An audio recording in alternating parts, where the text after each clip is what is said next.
querida e abençoada do canal Estudo do Fim, tudo bem com você? Aqui é Lucas Romano mais uma vez para nós darmos continuidade nos nossos estudos bíblicos. E no caso aqui, esse vídeo, o estudo do livro do Apocalipse, né, os 22 capítulos. E hoje nós vamos estudar a respeito da ceifa do Senhor, né, a respeito da vinda de Jesus, onde acontecerá o arrebatamento da igreja, onde ele recompensará os seus santos e derramará a sua ira sobre os ímpios, né? Se você ainda não é inscrito no canal, clica aí embaixo para se inscrever, ativa o sininho para você receber as novas notificações, né? Dos vídeos que serão postados, né? Também periodicamente, e também deixa o seu curtir, né? O seu like aí para fortalecer nesse projeto para o crescimento, né, desse material de estudo bíblico aí que pode alcançar a vida de muitas pessoas, porque Jesus Cristo é a nossa única esperança. E também comenta aí o que você achou do vídeo, compartilha com os seus amigos para a glória do nome de Deus. Amém? Hoje, como eu falei, nós vamos dar continuidade no estudo. Eu vou tentar deixar um card aí do vídeo passado, mas você pode entrar também na nossa playlist aí no vídeo do Apocalipse. E você vai ver que nós estudamos sobre Apocalipse capítulo 13, onde fala da besta que sobe do mar, né, representando um governo político, o governo mundial, econômico, através do Império Romano, de todo o governo desse mundo, das nações, e que se manifestará especificamente no homem da iniquidade, e também a besta que sobe do mar, né, que era aquele cordeiro com 2 chifres, né, mas que falava como um dragão, que é o falso profeta, né, a falsa religião, a heresia, né, que se manifestará também numa pessoa, mais especificamente no fim dos tempos, né, antecedendo a vinda de Jesus. E nós vamos ver agora o final de mais um ciclo, né? A gente viu agora de Apocalipse capítulo 12 até Apocalipse capítulo 14, a gente fala que é a tríade satânica, né? Apocalipse 12 falou do dragão que perseguiria a descendência da mulher. Isso é claramente mostrado, né, através da besta que sobe do mar e da besta que sobe da terra. Aqueles que não adoram a besta, aqueles que não foram marcados serão mortos, né? E agora a gente vai ver o que acontece no final de mais um ciclo, representando a vinda do nosso Senhor Jesus Cristo. Então, abra sua Bíblia aí em Apocalipse capítulo 14, e como de costume, nós vamos ler o texto e comentar o texto bíblico. Apocalipse capítulo 14. Amém? A versão bíblica utilizada, que eu sempre deixo aí na descrição, hoje nós vamos ler na Revista Atualizada, Almeida Revista Atualizada. O texto bíblico diz assim: o cordeiro e os seus remidos no monte Sião.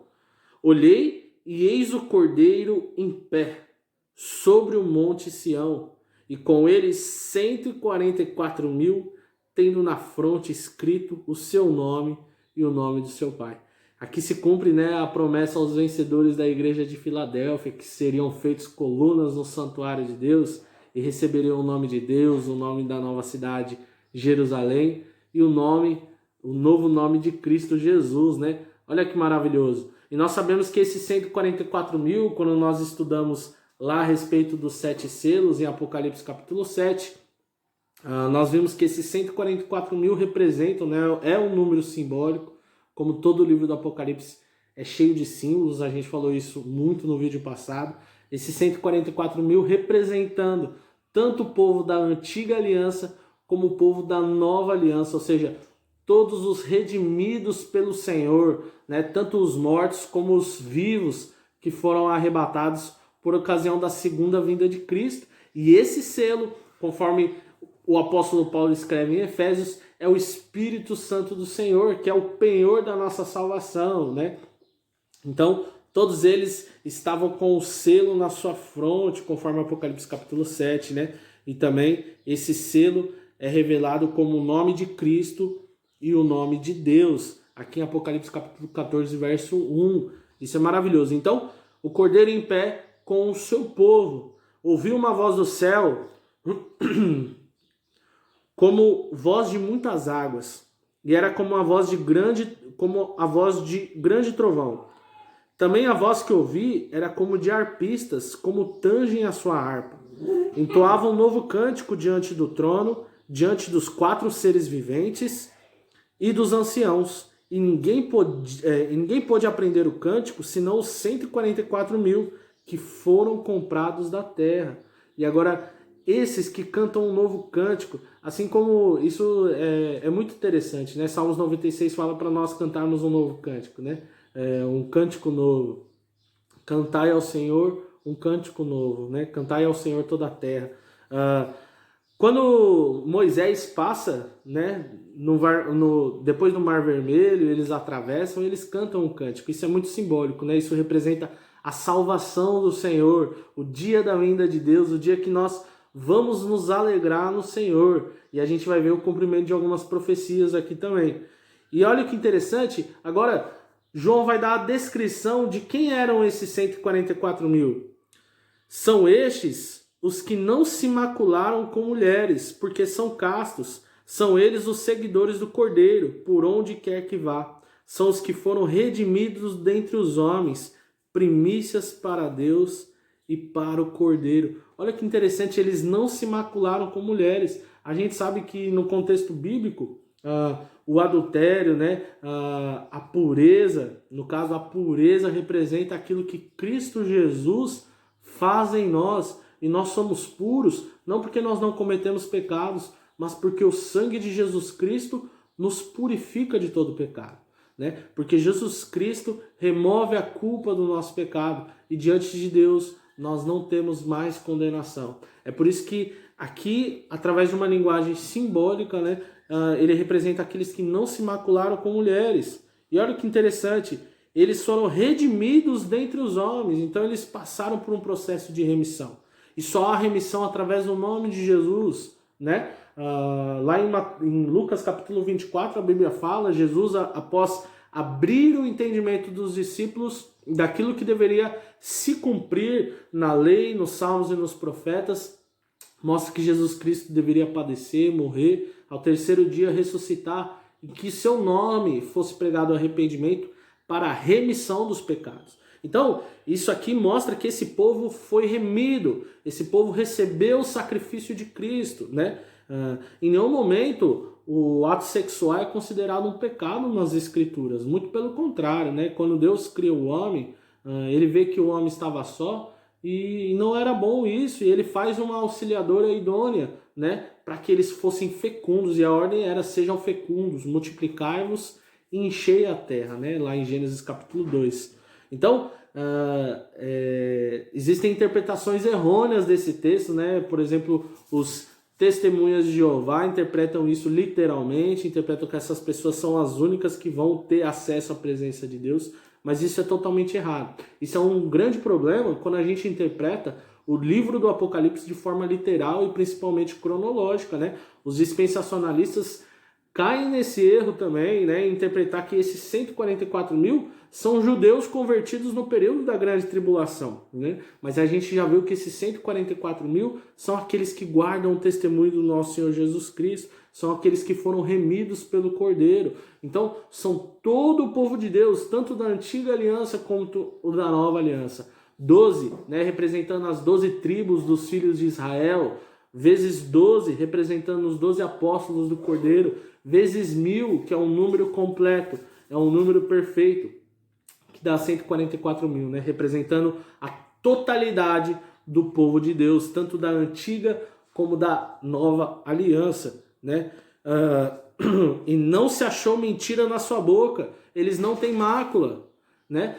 Cristo Jesus vai nos apresentar, nós seremos apresentados, né? O Espírito Santo que nos santifica vai nos apresentar a Cristo Jesus como uma noiva, sem mácula, sem mancha, sem ruga, né? Totalmente adornada para o nosso noivo. A gente vai ver isso mais especificamente em Apocalipse capítulo 19. E essa mentira aqui mostra como aqueles que servem ao Cordeiro... Misericórdia! Para com isso. Aqueles que servem ao Cordeiro são aqueles que não adoraram a besta, não acreditaram na mentira proferida pela besta de que ela era Deus, daquela besta que vai se colocar como Deus, querendo receber a adoração, né, da mentira do falso profeta. Esses são aqueles que rejeitam o mundo, esses são aqueles que não amam o mundo, nem as coisas que há no mundo, né, a cobiça da carne, a cobiça dos olhos e a soberba da vida. É por isso que eles não caem naquela mentira, né? Lá em 2 Tessalonicenses 2, a Bíblia fala que Deus envia a operação do erro para aqueles que não creram, né, no Evangelho. Então, ele os põe a crerem na mentira. Vamos ler o texto de 2 Tessalonicenses 2. Esse texto é muito importante para a gente entender. Que mentira é essa? Por que não foi achado mentira? Será que os salvos em Cristo Jesus nunca mentiram? Não, eles mentiram por vezes, mas eles se arrependeram dos seus pecados e foram lavados no sangue de Jesus. Essa mentira diz respeito ao engano do mundo, ao engano de Satanás. Ora, o aparecimento do iníquo é segundo a eficácia de Satanás, com todo o poder e sinais e prodígios da mentira, e com todo o engano de injustiça aos que perecem, porque não acolheram o amor da verdade para serem salvos. É por este motivo, pois, que Deus lhe manda a operação do erro para darem crédito à mentira. São aqueles que não acolhem o evangelho. É por isso que não foi achado mentira neles. É por isso que eles são o povo redimido dentre os homens, são as primícias para Deus e para o Cordeiro. E agora a gente vê algo muito interessante, né? A gente vai ver o que acontece. Uma representação daquilo que vai ser mais intenso durante o período do fim. Vi outro anjo voando pelo meio do céu, tendo o evangelho eterno para pregar aos que se assentam sobre a terra, e a cada nação e tribo e língua e povo. Isso representa não que há um novo evangelho, mas é o mesmo evangelho que foi pregado desde os dias de Jesus. E o evangelho que Jesus pregava era esse, né, de Mateus capítulo 4, verso 17. Arrependei-vos, porque é chegado o reino dos céus. Esse é o evangelho. E a boa nova do evangelho é que Deus salva pecadores através do seu Filho. A única esperança para o mundo perdido. A única esperança para os pecadores. A única forma de nós sermos livres, libertos, salvos da justa ira, da condenação, da ira de Deus, do lagar da ira de Deus, que a gente vai ver aqui no fim do texto, é através de Cristo Jesus. Essa é a boa nova do evangelho. E olha o que o anjo dizia, dizendo em grande voz: temei a Deus e dai-lhe glória, pois é chegada a hora do seu juízo, e adorai aquele que fez o céu e a terra e o mar e as fontes das águas.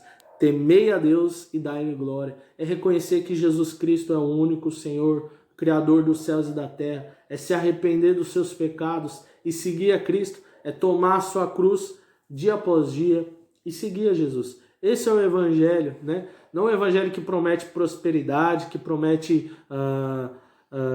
bênçãos materiais, que promete uma vida sem problemas, sem aflições, sem tristezas. Não, pelo contrário. É um evangelho que promete salvação através da fé e do arrependimento, né? E a alegria e a paz que só vem através de Jesus. E seguiu-se outro anjo dizendo: caiu, caiu, grande Babilônia, que tem dado a beber todas as nações do vinho da fúria da sua prostituição. A gente vai ver isso com mais clareza ainda após um outro ciclo, né, que são as 7 taças da ira de Deus, vai mostrar a grande Babilônia, né, a grande prostituta e a queda da grande prostituta, aqui representando o mundo, o governo caído, né, a prostituição, o amor às luxúrias, à impureza, o amor à maldade, né, que era mais característico com essa Babilônia por causa do Império Romano, o culto ao imperador e a devassidão que eles viviam, né? Então a gente pode ver que tanto essa Babilônia ela transcende o Império Romano, né? Porque o fim dela será mediante a vinda de Jesus Cristo.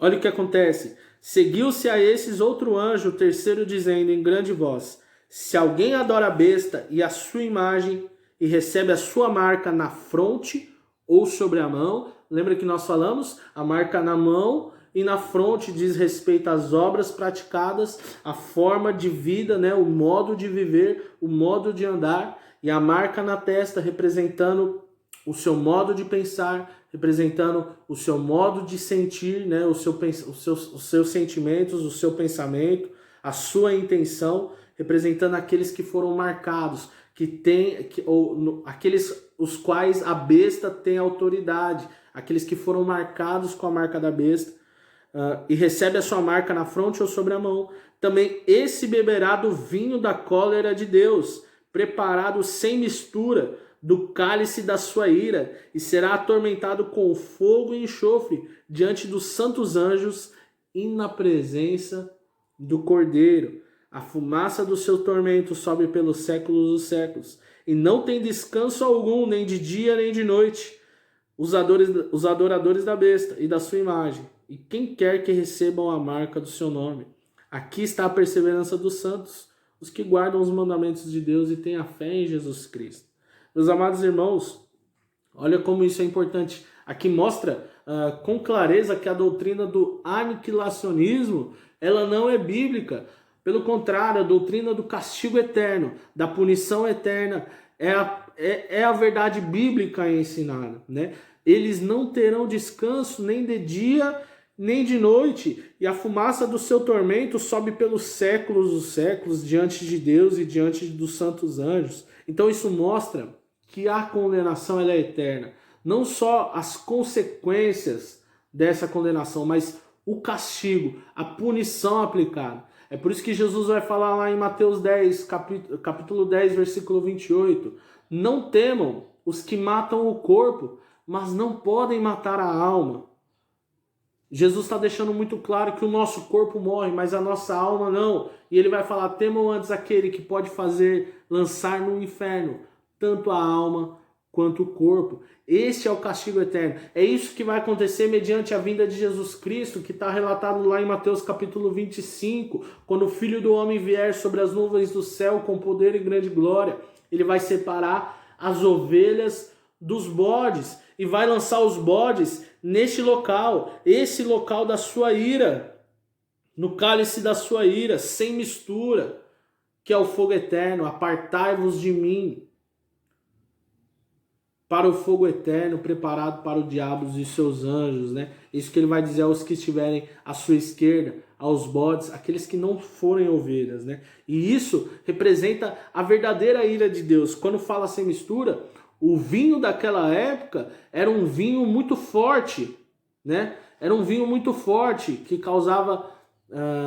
as pessoas ficavam embriagadas muito fácil, era um vinho muito forte. É por isso que o vinho ele era misturado com a água. E durante o que a gente vê aí, os juízos de Deus, através das pragas, através das guerras, os cavalos que foram lançados, né, com a abertura dos selos, o cavalo vermelho trazendo guerra, o cavalo preto trazendo a desigualdade social, o cavalo amarelo trazendo as pestes, a gente vê que tudo isso são juízos parciais de Deus durante a história, desde a primeira vinda até a segunda vinda de Cristo. Mas a verdadeira ira de Deus sem mistura, o cálice da ira de Deus que será derramado sem mistura, é o fogo eterno, é a condenação eterna, é a morte eterna, que é relatado lá em Apocalipse capítulo 20, verso 14, onde a morte e o inferno serão lançados no lago de fogo. E o lago de fogo é a segunda morte. Isso é a ira de Deus, derramada sem mistura. Mas nós podemos louvar a Deus, louvar o seu Filho, Jesus o Cristo, que nos livra da ira vindoura, conforme 1 Tessalonicenses capítulo 1, verso de número 10. Louvado seja o nome do Senhor. E a perseverança são aqueles que guardam os mandamentos de Deus. E Deus nos deixou um mandamento, né?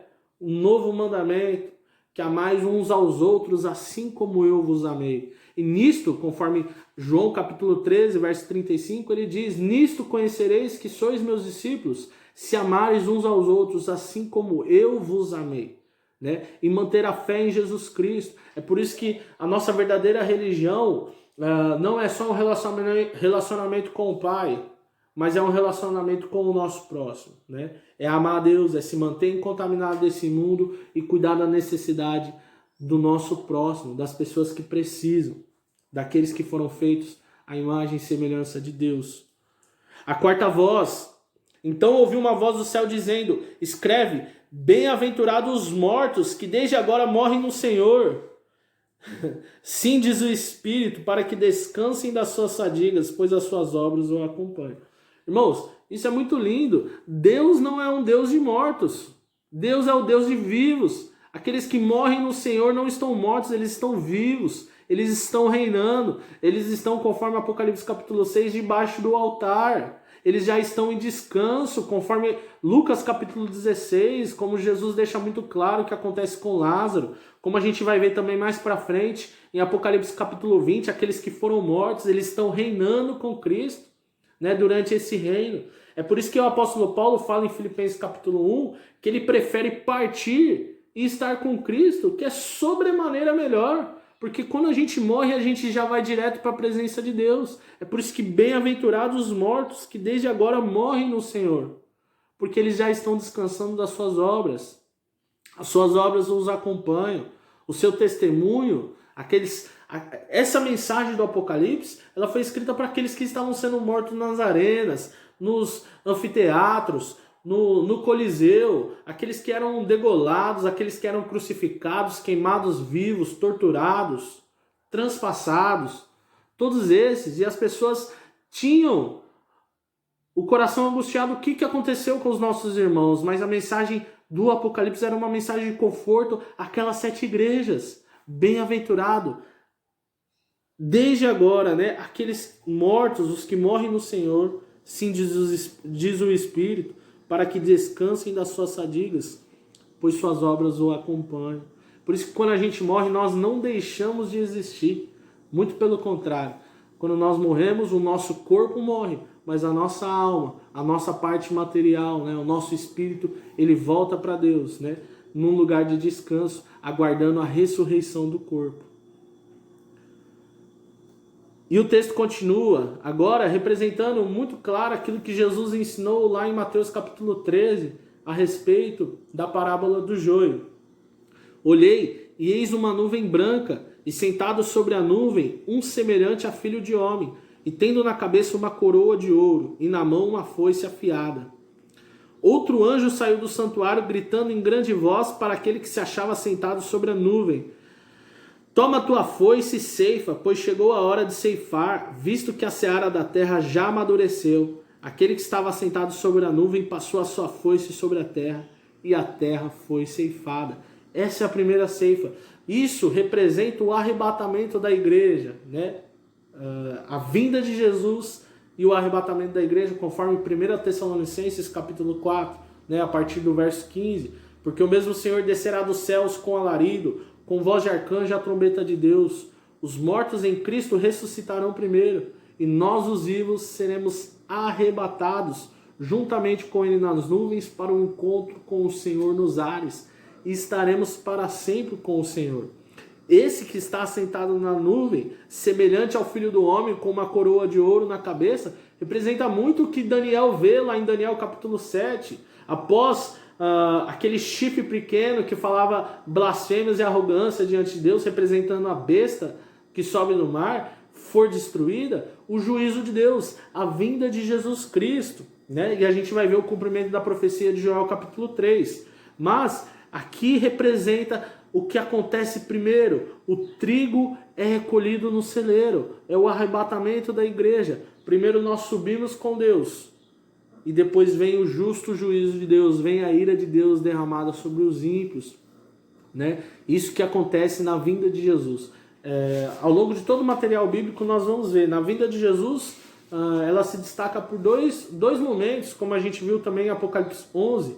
Um, para recompensar os justos. Esse é o primeiro momento, a recompensa dos justos, o momento da nossa transformação, o momento de nós recebermos galardão. E o outro momento é o momento de derramar a ira de Deus sobre os ímpios. É isso que está muito claro relatado lá em 2 Tessalonicenses, capítulo 1, que Jesus Cristo vai se manifestar com chamas de fogo, tomando vingança contra aqueles que não acolheram a mensagem do Evangelho do Amor, né? Para eles serem salvos. A gente vê também muita similaridade lá em 2 Pedro capítulo 3, quando a terra vai ser destruída pelo fogo, que ela está sendo entesourada para o dia do juízo, né? Quando Jesus se manifestar. Então, a ceifa do Senhor, a ceifa da parte de Jesus, é quando Jesus recolhe o seu trigo no celeiro, e agora ele vai pisar as uvas, né? Pisar as uvas. Isso representa os seus pés, né? Como é mostrado lá em Apocalipse capítulo 1, aquele que tem os pés como bronze polido, né? Aquele que pisa os seus inimigos, aquele que traz o justo juízo de Deus. Então saiu do santuário que se encontra no céu outro anjo, tendo ele mesmo também uma foice afiada. Saiu ainda do altar outro anjo, aquele que tem autoridade sobre o fogo, e falou em grande voz ao que tinha a foice afiada, dizendo: toma a tua foice afiada e ajunta os cachos da videira da terra, porquanto as suas uvas estão amadurecidas. Então o anjo passou a sua foice na terra e vindimou a videira da terra e lançou no grande lagar da cólera de Deus. E o lagar foi pisado fora da cidade e correu sangue do lagar até os freios dos cavalos numa extensão de 1.600 estádios, né? Um múltiplo de 4 representando toda a terra. Isso mostra a grande ira de Deus, o momento de julgar os ímpios, o momento de lançar no lago de fogo aqueles que não acolheram o evangelho. É por isso que a única esperança para nós sermos salvos é através de Cristo Jesus. Não há outra forma, meus amados irmãos. Não há nenhum outro nome dado aos homens pelo qual importa que nós sejamos salvos, a não ser pelo nome de Jesus. Isso está lá em Atos 4:12. Então, isso representa muito o que irá acontecer. E essa profecia, ela já foi escrita lá em Joel capítulo 3. Eu falei que eu ia comentar a respeito da profecia se cumprindo. Oséias, Joel capítulo 3, olha o que acontece quando o juízo de Deus sobre as nações. Ele diz assim no verso de número 13, quando ele fala a respeito dos juízos de Deus sobre as nações inimigas: lançai a foice. Vamos ler o verso 12. Levante-se as nações e sigam para o vale de Josafá, porque ali me assentarei para julgar todas as nações em redor. Lançai a foice, porque está madura a seara. Vinde, pisai, porque o lagar está cheio, os seus compartimentos transbordam, porquanto a sua malícia é grande. Multidões no vale da decisão, porque o dia do Senhor está perto no vale da decisão. O grande e terrível dia do Senhor, o dia da ira de Deus, né, profetizado lá no Antigo Testamento, mas também é o dia da salvação, é o dia onde nós seremos recompensados. Por isso que nós justos, aqueles que cremos no nome de Jesus Cristo, aqueles que têm fé, nós que temos fé em Jesus Cristo, seguimos o seu caminho, nós não precisamos temer a vinda de Jesus, pelo contrário, esse é um motivo de alegria, esse é um motivo de recompensa, é um motivo de gozo, porque é o momento onde nós encontraremos o nosso Senhor, na vinda de Jesus, onde toda maldade, todo pecado será destruído, não haverá mais morte, nem dor, nem choro. Agora, para aqueles que não têm Jesus, para aqueles que não têm salvação, é um dia a ser temido, é o grande e terrível dia do Senhor, é onde eles vão falar: ai, né? Ai, que os montes caiam sobre nós, quão terrível será esse dia, né? Que você possa crer no nome de Jesus para ser salvo. Então, nós já acabamos aqui mais um ciclo, e no próximo vídeo nós iniciaremos o estudo dos 7 selos, as 7 taças da ira de Deus, né? De Apocalipse capítulo 15 até Apocalipse capítulo 16. Tá certo, meu irmão? Se você gostou desse vídeo, comenta aí o que você achou, e não deixe de estudar as Escrituras, tá bom? Que Deus abençoe a sua vida, no nome santo de Jesus.